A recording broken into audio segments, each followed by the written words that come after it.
So the first topic which I am going to cover in the series of lectures on semiconductor devices is the crystal structure of material. The ultimate goal is to understand the characteristics of a semiconductor devices, which in turns governed by the electrical and optical properties of semiconducting material. And these electrical and optical properties of a semiconductor materials is not only governed by the chemical composition of it, but also how the atoms of these materials arrange spatially, that is the crystal structure of the material. So how these atoms or molecules are interacting with each other also governs how an electron moves inside the crystal system. So basically, a semiconductor is vaguely defined as, loosely speaking, people say that its conductivity lies between that of insulator and conductor. But in strict sense, a semiconductor is a material system whose conductivity can be modulated by external means, and these external means can be doping, in which a foreign atom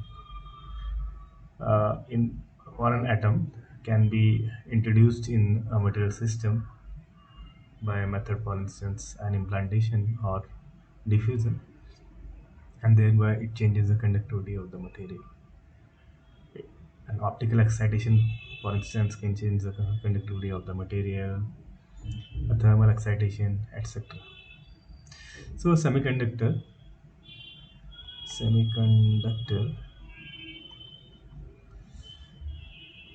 can be classified into elemental semiconductor.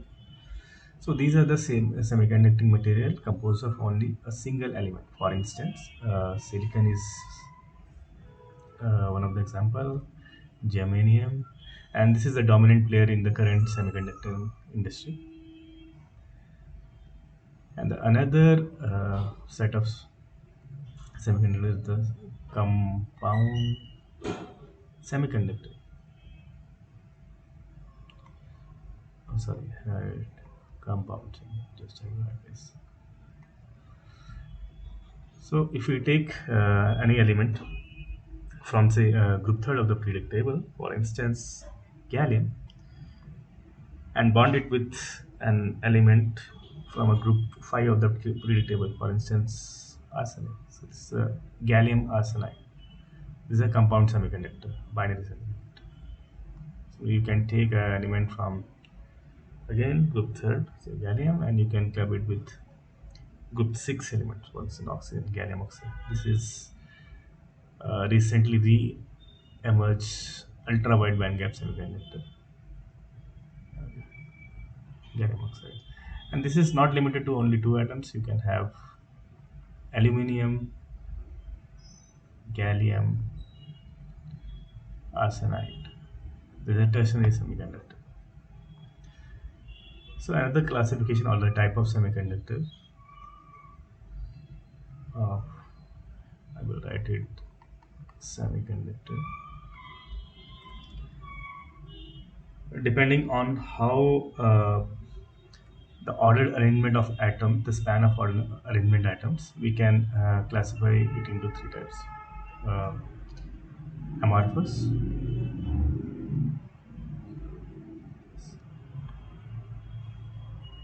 polycrystalline,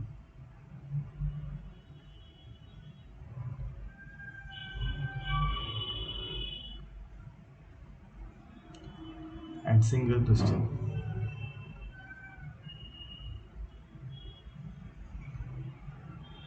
Or you can also say epitaxy.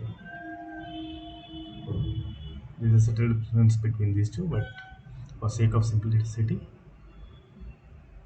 in this particular topic, I will refer both as the same. So, the thing which differentiate all these things is the size of ordered regions, also known as grains. So, in a particular ordered region, say I will take this particular thing. In this, you will see that all the atoms they are arranged in a particular fashion.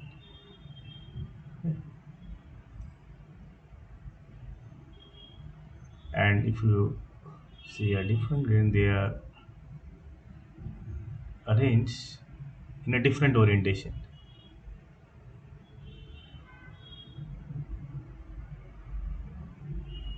So the orientation of these atoms is different from these atoms. So these uh, regions are known as grains, and the boundary between these regions is known as grain boundary. So in an amorphous semiconductor, these regions are very short. These are of the order of atomic distances or molecular distances. Whereas in polycrystalline regions, these regions are of size, say, hundreds of nanometers or micron size. In a single crystal, this prevails until the boundary of the semiconductor. So these grain boundaries, these act as a defects.